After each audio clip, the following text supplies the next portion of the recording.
Hi, folks. This is Mark by Mark A. Foster, Ph.D. for the Institute for Dialectical Meta-Realism. I wanted to begin this podcast by making a correction. That's right, a correction from the podcast that I made earlier today. What I said was that smṛti, S-M-R-T-I, is the Pali word for mindfulness, or as some scholars prefer, remindfulness. That was incorrect. Smṛti is Sanskrit. Pali is sati for mindfulness or remindfulness. So I figured I would set the record straight right at the beginning. This podcast will deal with the subject of mindfulness, or let's just call it remindfulness. I like that term better. And according to what I've read, that term is a more accurate translation of sati and smṛti. Sati, smṛti, whatever you want to call it, is a very important concept in Buddhism, in many schools of Buddhism. And not only in Buddhism, many people who are not Buddhists have adopted the concept of remindfulness from Buddhism and used it in various types of psychotherapy. So there are a number of types of psychotherapy which include the word mindfulness in them. I have not yet run across one which uses the word remindfulness. Unfortunately, I am not a psychotherapist, or maybe fortunately, I don't think I would make a very good one. But regardless, maybe at some point, somebody will come up with a type of psychotherapy called remindfulness therapy, but I will not be the one to do it. Okay, so how is remindfulness relevant? We need to constantly, living in the capitalist world system, be reminded of the world in which we are living. It is easy to forget. Forgetting is so easy. There are so many distractions in the world, whether it's making money, whether it's playing games, whether it's watching this video on YouTube, whether it's engaging in activities like parties and going to nightclubs or whatever. Those things can help us to forget. Forget what? Okay, that's my point here. To forget where we are living. So in a way, this podcast is a continuation of the podcast I made earlier today. Because forgetting capitalism, forgetting that we are living in the capitalist world system, dominated by the first world, is a very dangerous thing to do. Maybe I should say a very hazardous thing to do. Why? Because to me, anyway, capitalism might be compared to a poison. And I'm not trying to engage in a kind of biological reductionism. It's just what I think of when I think of capitalism.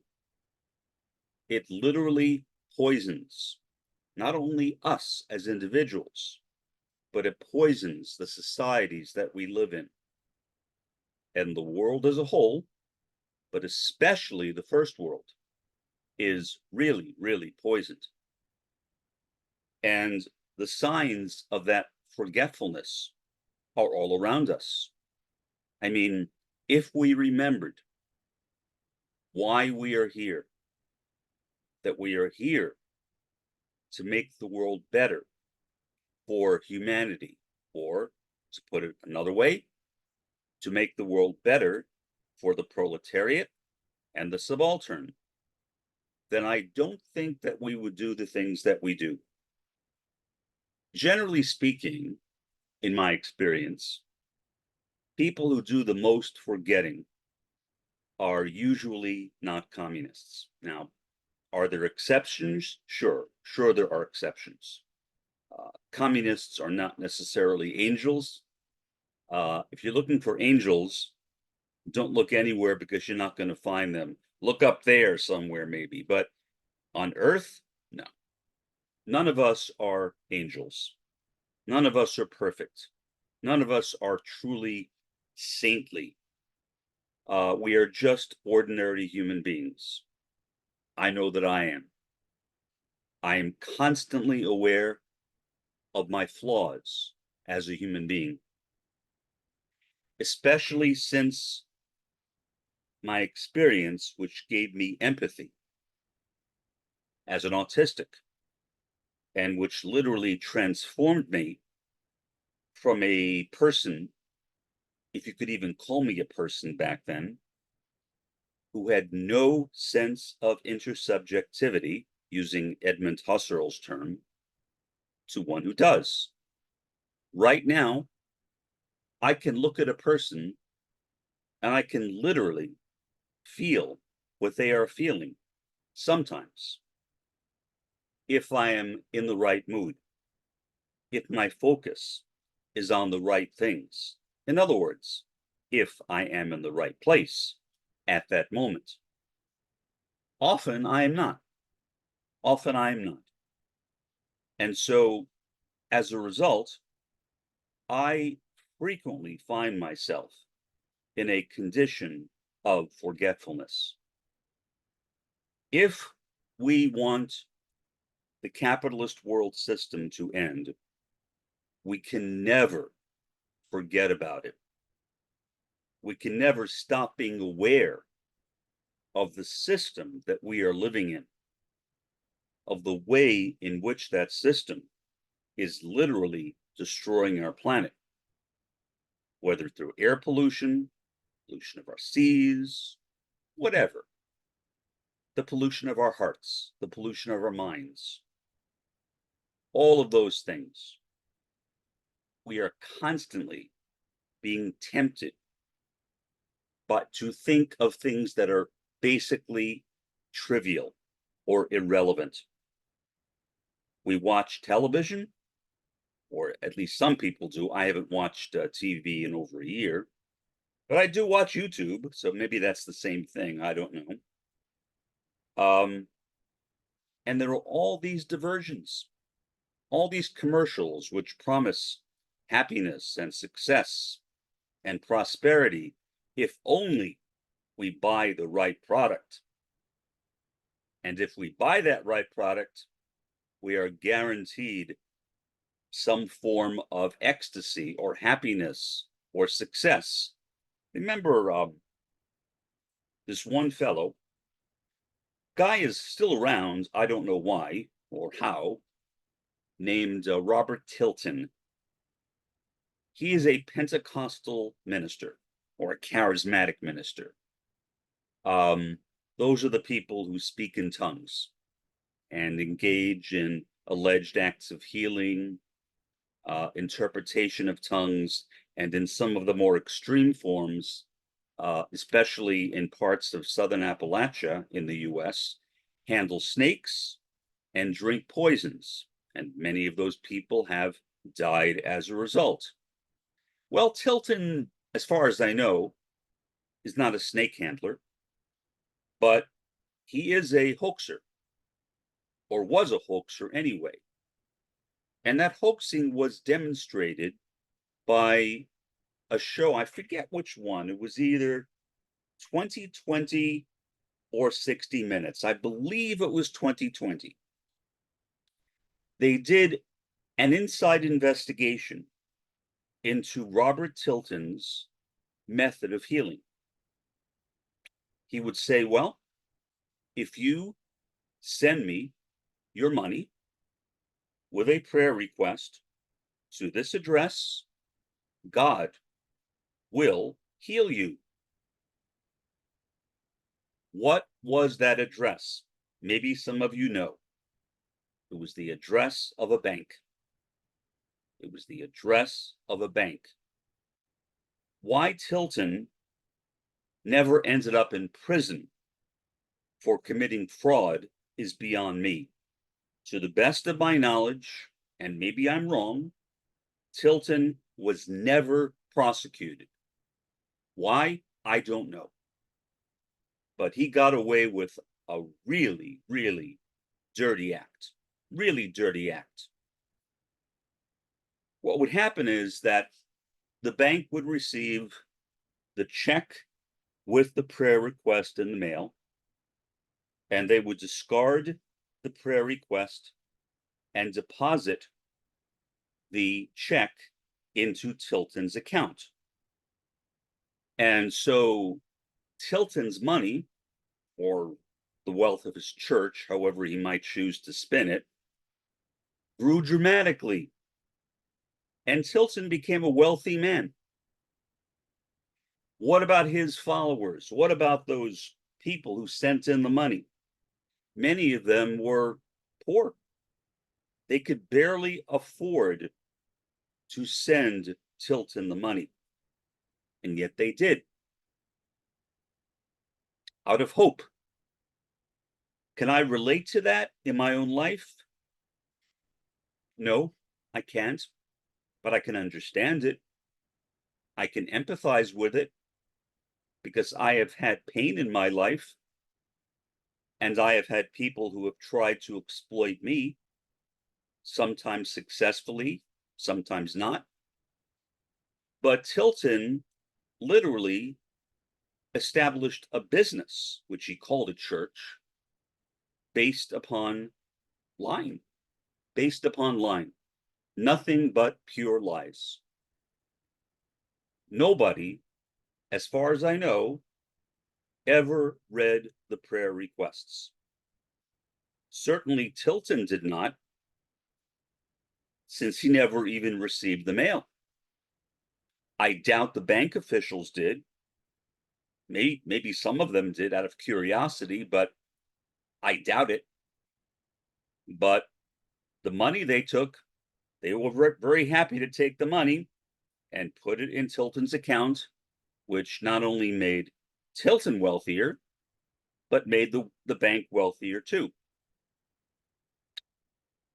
That is an example of forgetfulness. If we forget the dangers of capitalism, and Tilton became a tool of capitalism, a weird kind of capitalist, because although I would call him a capitalist nonetheless, he did not produce a product. He definitely did not produce a service, although he claimed to. But people sent him money under false pretenses, under which Tilton said that God would heal them. After the story was revealed, and again, I believe it was by 2020, Tilton disappeared for several years. Then he came back. Now he is back. If you Google Robert Tilton, Tilton, you will find his website, unless you are listening to this way into the future, maybe after Tilton and I are both deceased. And he still encourages people to send him money and prayer requests. So Tilton did not learn anything from his experience. He did not profit by what happened to him. As soon as I guess he felt that enough time had elapsed, and people, it seems, many people at least, seem to have a short memory. Or perhaps the people who began sending him money again were different people. What I don't understand is why, if there are ethical Pentecostal ministers and I assume there are. My PhD dissertation was called The American Pentecostal Movement, Convergence and Divergence, a Hermeneutic and Survey Analysis. And in my dissertation, I combine an analysis of secondary data analysis, survey data, with participant observation or ethnography. The second part is more relevant to what I'm talking about here, because I visited a lot of Pentecostal and charismatic churches. I got to know a lot of people who were true believers in the so-called gifts or manifestations of the Holy Spirit, such as glossolalia or speaking in tongues. The people that I met appeared to me, anyway, to be sincere. Now, do I know that they were sincere? Of course not. I can't know that. But they did not seem like crooks. So what I question is, I am sure that at least some of these people knew about Tilton.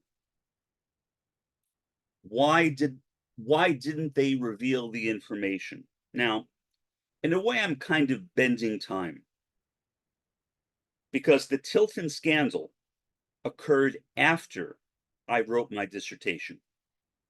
So those same people would not have known it. But there are Pentecostals and charismatics around today who I am sure must know about it. Why have they not gone to the rooftops and shouted about the things that Robert Tilton had done in the past? What about Jim Bakker? He was in prison, in federal prison. During that time, his wife, Tammy Faye, divorced him. She was never prosecuted. Whether she was aware of the illegal activities committed by her husband, I don't know. But at least courts saw no reason to prosecute her, or maybe she literally, according to them, had no evidence of it. That's certainly possible, that Jim Bakker literally pulled the wool over not only the eyes of his audience, but over the eyes of his wife as well. Meanwhile, Jim Bakker was collecting loads of money for him to build this theme park. Problem: he was selling more shares in his theme park than he had places available to put people. That was the scam. That was the scam. And that's what ultimately brought him down. But Jim Bakker remarried. His new wife looks a lot like Tammy Faye did. Like Tammy Faye, she also wears tons of makeup. Like Tammy Faye, she has a similar kind of, I don't know, screeching voice. That's my own subjective evaluation of it. Maybe that's not fair. And as far as I know, Jim Bakker is no longer involved in trying to get people to buy shares in his theme park, but he certainly is continuing to accept donations from his viewers. Then, one final example. Some Pentecostal ministers were engaging in a practice that has generally been associated with stage magic. And in fact, there have been stage magicians who have done precisely this. But you would not expect this from a preacher. Maybe some of you know what I mean. What would happen is that these ministers would call out the name of a particular person in the audience. That person would stand up, and the minister would say, "I know what your disease is." Then often the minister would place his, occasionally her, but usually his, hands on the person's forehead, and the person would fall backwards, which in the Pentecostal movement is generally called being slain in the Spirit, slain in the Holy Spirit, in other words. And then would often claim on the spot to be healed. The interesting thing was, if you can call it interesting, is that many of those same people later on would say, "Well, no, I wasn't healed. I have the same problem as I had before." In other words, they were caught up in the fascinations of the moment. In effect, the minister had hypnotized them, suggested to them that they were healed. So their healing was not a healing of their bodies. It was simply a healing of their thoughts. Their thoughts changed, their bodies did not. Another scam. So again, these kinds of scams are prevalent throughout many Pentecostal movements and many charismatic movements. But not only Pentecostal and charismatic movements. I have seen similar kinds of scams in other, many times non-Christian religions as well. After all, my primary area of research has always been the sociology of religion. That's my specialization. And I've studied loads and loads of religions. So what happens?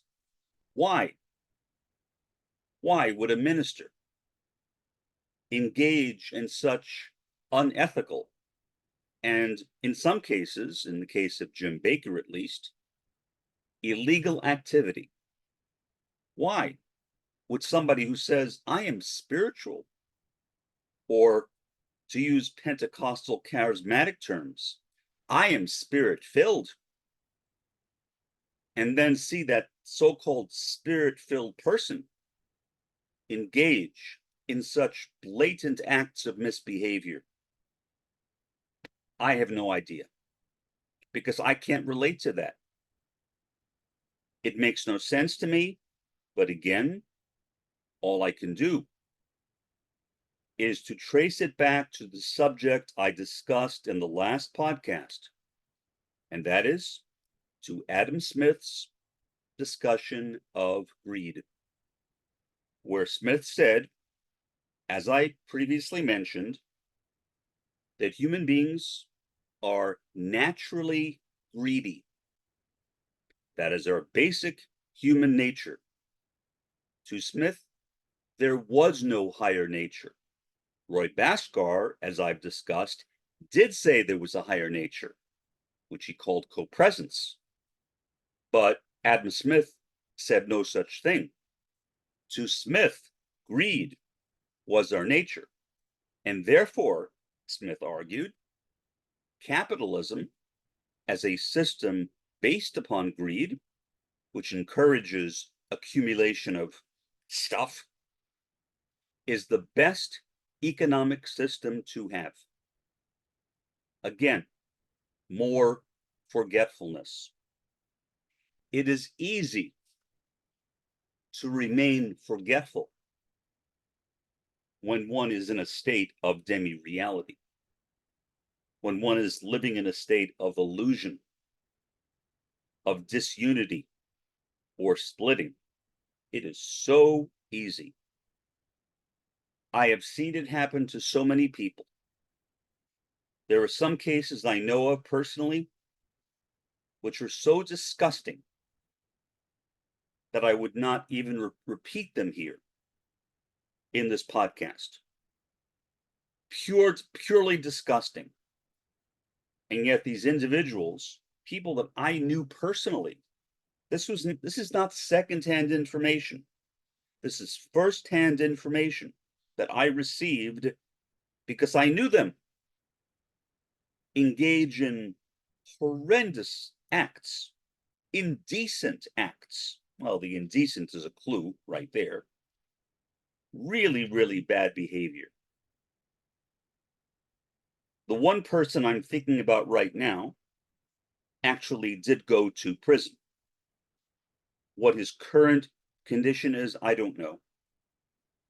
I can tell you that when I met him, he had established his own mini religion, what I would call as a sociologist, an alternative religious movement, what many non-sociologists might call a cult. It was called A Portion of Humanity. And if you are familiar with the Bailey books, the books written by Alice Bailey, that was his major source of information. I guess you could say that was his scripture, in effect. Alice Bailey was originally a student of Madame Blavatsky, the founder of the Theosophical Society.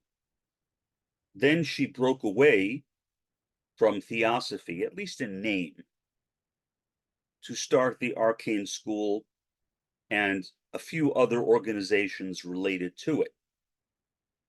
But they were very similar to theosophy.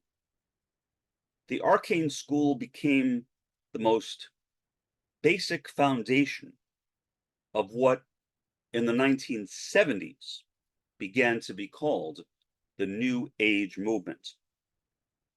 I will always, for the rest of my life, detest the New Age movement. And not for the reasons that most people do, because it's silly and it's foolish, which it is. But my problems with it are more theoretical, because I was a part of the New Left. Now, in the New Left, the American New Left, and British New Left for that matter, we failed. The New Left was a failure. Our goal was to create socialism and communism in the US. We were a very divided movement. Some of us were Maoists, some Trotskyists, some regular Marxist-Leninists, some autonomists, all different types of communists were a part of the New Left. I was at that time not really a part of any of those tendencies. I just thought of myself as New Left.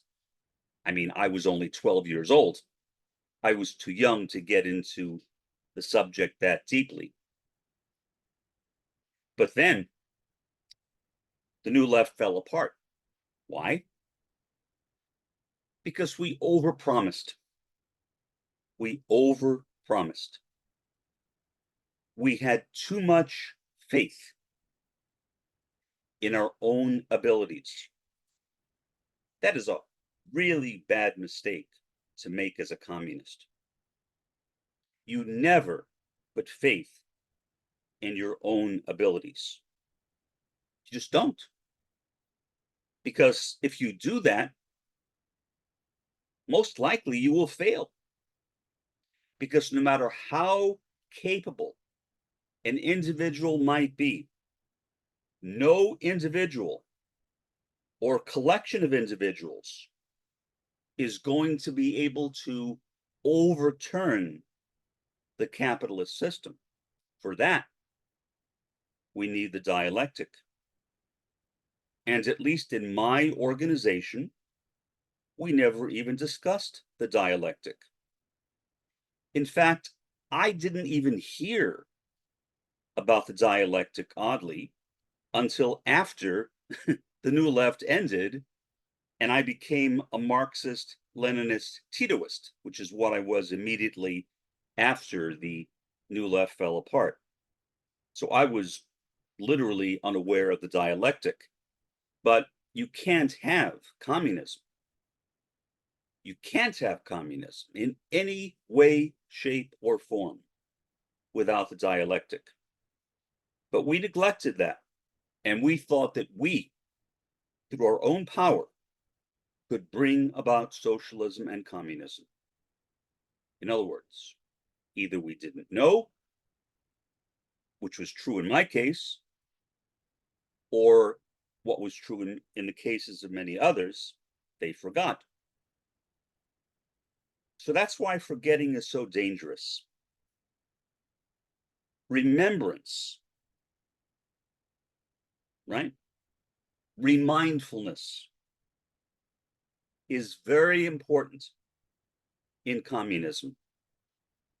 We need to be constantly reminded of the basic principles of scientific socialism. The dialectic is one of those parts, but it's not the only part either. There are a lot of parts to it. And scientific socialism did not end with Marx and Engels. I'm not even sure if it started with them. Maybe. I am not enough of a historian to say whether there was a type of scientific socialism before Marxism-Leninism. What I will say is, if there was, I am not aware of it. So I generally treat Marx and Engels as the founders, the co-founders of what we call scientific socialism. The term scientific socialism itself was coined by Friedrich Engels, not by Marx. And he made a distinction between scientific socialism and utopian socialism. He was very critical of the kinds of utopian socialist communes which were set up, including right here in the United States, almost all of which have fallen apart because they were based on ideals. According to scientific socialism or Marxism, we need to consider current material conditions, not ideals. Ideals are idealism, and scientific socialism was a direct attack on ontological idealism, the ontological idealism specifically of Hegel. And so what Marx and Engels did is they basically replaced Hegel, not entirely, but mostly, with Ludwig Feuerbach. In other words, they replaced idealism with materialism, much as Roy Bhaskar has expanded materialism, ontological materialism, into ontological realism. Not throwing out the materialism, but adding additional components as well. So, again, remindfulness, smṛti, sati, whatever you want to call it. That is the most important characteristic, I think, that scientific socialists need to cultivate, because without it, we're just twiddling our fingers. We are not accomplishing anything. We are not making any real useful contributions to improving the world that we live in. And I know, as a scientific socialist, or if you wish, a Marxist, that my primary goal, my primary focus, is to improve the lives of the proletariat, the workers, and the subaltern, those marginalized or othered from the proletariat. In my opinion, the subaltern, like the proletariat, can develop class consciousness. That is one of the main things which distinguishes them, in my view, from the Lupenproletariat, who, according to Marx, did not have class consciousness, and Marx did not seem to feel that they were even capable of developing it. Now, is that true? I have no idea. I am not a prophet or prognosticator, as you all know, those of you who have been watching me for a while. I try not to tread into those waters. So whether certain Lupenproletarians might develop class consciousness, I don't know. But I think Marx was confirmed to an extent by the events which happened on January 6th of last year, a little more than a year ago from right now, when there was that insurrection at the Capitol building in Washington, D.C. People who were really down on their luck for the most part. Most of those people were not wealthy. Many of them lived in trailer parks. Many of them were homeless. Many of them had jobs that most people would not want. Many of them were paid literally below minimum wage. Yes, there are people in the US who are paid below minimum wage. That's illegal, but that hasn't stopped capitalists before. So when I look at those people, and I have sympathy for them, I have no disdain or anger toward them at all. But they certainly do not have class consciousness, and I don't see any prospect of them developing it. Again, I am not saying that they won't. I am not a prophet. But what I'm saying is that if they will, it is not apparent to me. Marx was also not a prophet. Marx predicted revolutions in Europe at the end of the 19th century. Never happened. And so my hope is that when the first world expires, which I don't think will be too many days from now or years from now, I'm more inclined to say days than years, but that may be a personal bias. Hopefully, the third world, the developing world, sometimes called the global south, but I personally don't like that term because the global south, I think, tends to depoliticize the third world, in a sense, to rob them of their power. It turns the third world into a region rather than a political force. The third world is a political force, not simply a region. I mean, if you look at the third world, it does not only include the global south. Haiti, which is in the global north geographically, is a part of the third world. So if you look at it regionally, I think again, you are in danger of forgetfulness. Okay, back to the topic of remindfulness or mindfulness. To engage in remindfulness, as it is generally understood by Buddhists, to my understanding. Now, I am not a Buddhist. I have studied Buddhism a bit. My psychiatrist is a Buddhist, and he's a really nice guy as well. And we talk about Buddhism sometimes in our therapy sessions, which are not really therapy sessions, they're more just conversations. But he is a guy who literally reminds himself all the time of how he needs to behave. Is he a Marxist or a communist? No. But he is a great man. And I think he could very easily become a Marxist communist in the future. I would like to say I'm working on him, but that sounds almost manipulative. Not exactly working on him, but I talk about it with him all the time. And I hope that eventually he will be influenced by my conversations.